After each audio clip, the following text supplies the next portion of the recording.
Hi hello friends, మన ఇంటి సీరియల్లోన Jagadhatri serial చూసినట్లయితే ఈరోజు రోజు జూలియట్ ఎవరో బయటపడిందనమాట.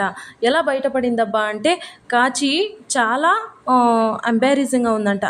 అంటే చాలా ఇబ్బంది పడుతుందనమాట. ఎందుకు ఇంకా బూచి ఎక్కడ కనిపించట్లేదు, చాలా చాలా దూరం అవుతున్నాడు, ఎందుకు ఏంటి అనేసి చాలా ఫీల్ అవుతూ తనలో తను ఇదవుతుందనమాట. అప్పుడే వాళ్ళ పెద్దమ్మ మరి నిషిక బామ్మ వాళ్ళు అందరూ వచ్చేసి బూచిని తీసుకెళ్లారనమాట. ఎక్కడికి తీసుకెళ్లారంటే కార్ దగ్గరికి తీసుకెళ్లారనమాట. కార్ దగ్గరికి తీసుకెళ్ళి కార్లో ఉన్న గ్రోసరీస్ అంటే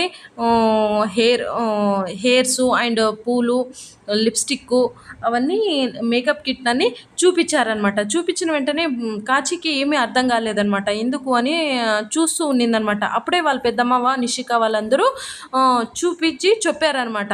ఇవన్నీ బూచి ఇలా జూలియట్ లాగా వేసుకొని వచ్చేసి డ్రామా చేస్తున్నాడు అనేసి చెప్పేశారనమాట. అప్పుడు కాచికి చాలా కోపం వచ్చింది. కోపం వస్తే నువ్వు ఇలా చెయ్యి, నువ్వు ఇక్కడి నుంచి పోయి లోపలికి పోయి ఇలా బూచి ముందు ఇలా డ్రామా చెయ్యి అనేసి చెప్పారనమాట. చెప్పిన వెంటనే కాచి వచ్చేసి ఇంట్లోకి వచ్చేసి బూచి ఎవరితోనో అఫేర్ పెట్టుకున్నాడు అని నాకు డౌట్గా ఉంది, నేను ఏం చేయాలి ఏం లేదు, నాకు బూచి ఇంత ద్రోహం చేస్తాడా అలా ఇలా అని ఏడుస్తూ గట్టిగా అరుస్తూ నేను చచ్చిపోతాను ఉండను అది ఇది అనేసి గట్టిగా అరుస్తూ లిఫ్ట్లోకి వెళ్తూ పోతుందనమాట. లిఫ్ట్లో వెళ్ళాలి అని ఎంట్రన్స్లో వెళ్తుంటే బూచి వచ్చేసి ఏంటి బూచి అలాంటి వాడు కాదు, జూలియట్లో వేషంలో ఉన్న బూచి బూచి అలాంటి వాడు కాదు అనేసి కాచి వెనకాలే వెళ్తూ వచ్చాడనమాట. అప్పుడే ఏం జరిగిందప్ప అంటే కాచి ఏం చేసింది, అప్పటికే జూలియట్ వేషంలో ఉండేది బూచి అని తెలిసిపోయింది కాబట్టి కాచి జూలియట్ని అంటే బూచిని తోసేసిందనమాట. తోసి కాచి లిఫ్ట్లో వెళ్ళిపోయింది. కానీ బూచి కిందకు పడి ఏం జరిగిందబ్బా అంటే హెయిర్ బెండు అన్నీ కిందకు పడేసాయి అనమాట. అంటే ఆ జూలియట్ వేషంలో ఉండేది బూచి అని తెలిసిపోయిందనమాట. అప్పుడు తెలవడంతోన వాళ్ళందరూ ఆశ్చర్యంతో చూస్తున్నారు. మెయిన్ అంటే వాళ్ళకి కావాల్సింది అదే, అంటే నిషిక బామ్మ వాళ్ళకి వాళ్ళ పెద్దమ్మ వాళ్ళకి అందరికీ కావాల్సింది అదే మ్యాటరు.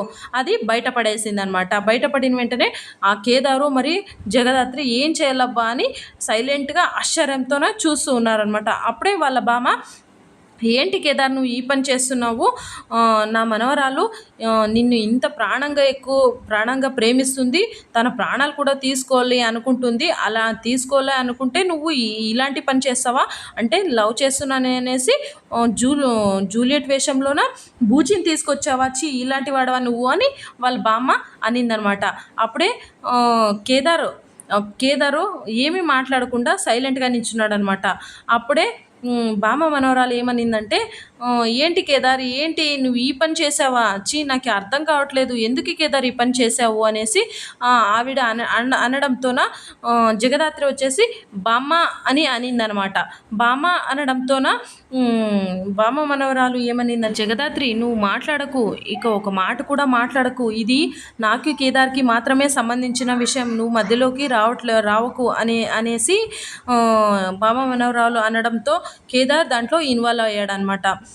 నువ్వు మాట్లాడకు, ఇది జగదాత్రికి మాత్రమే సంబంధించింది, నాది ఏదైనా ఉన్నా జగదాత్రికి మాత్రమే సంబంధించింది, నా పెళ్లి విషయంలో కూడా జగదాత్రికే సంబంధించింది, నేను ఇన్ని చేస్తున్నాను పెడుతున్నాను అంటే అది జగదాత్రికే సంబంధించింది, నువ్వు మధ్యలో మాట్లాడకు, అది ఏమున్నా నా పర్సనల్ విషయమన్నా కానీ నా పెళ్లి విషయమన్నా కానీ అది జగదాత్రి వల్లే జరుగుతుంది, నేను ఇవన్నీ చేయడానికి కారణం కూడా జగదాత్రి ఒక్కటే అనేసి కేదార్ ఆ మాట చెప్పడంతోన కేదార్ వాళ్ళ పిన్ని ఏమంటుందంటే, అయితే కేదారు బయట పెట్టేస్తాడేమో అనేసి ఖచ్చితంగా కేదార్ ఈరోజు ఖచ్చితంగా దాన్ని రివీల్ చేసేసాడు. ఎందుకంటే బూచి అంటే జూలియట్ ప్లేస్లోన ఎవరు ఉండేది బూచి అని తెలిసిపోయింది కాబట్టి ఖచ్చితంగా ఈ మ్యాటర్ బయటికి వచ్చేస్తుంది అనేసి నిషికాను మరియు వాళ్ళ పిన్ని చాలా ఆతృతగా ఉన్నారనమాట. చాలా హ్యాపీ కూడా లోపల హ్యాపీగా ఫీల్ అవుతున్నారనమాట. ఇది ఇవాల్టి సీరియల్ సన్నివేశాలు. Please like, share and subscribe my channel. Thank you for watching.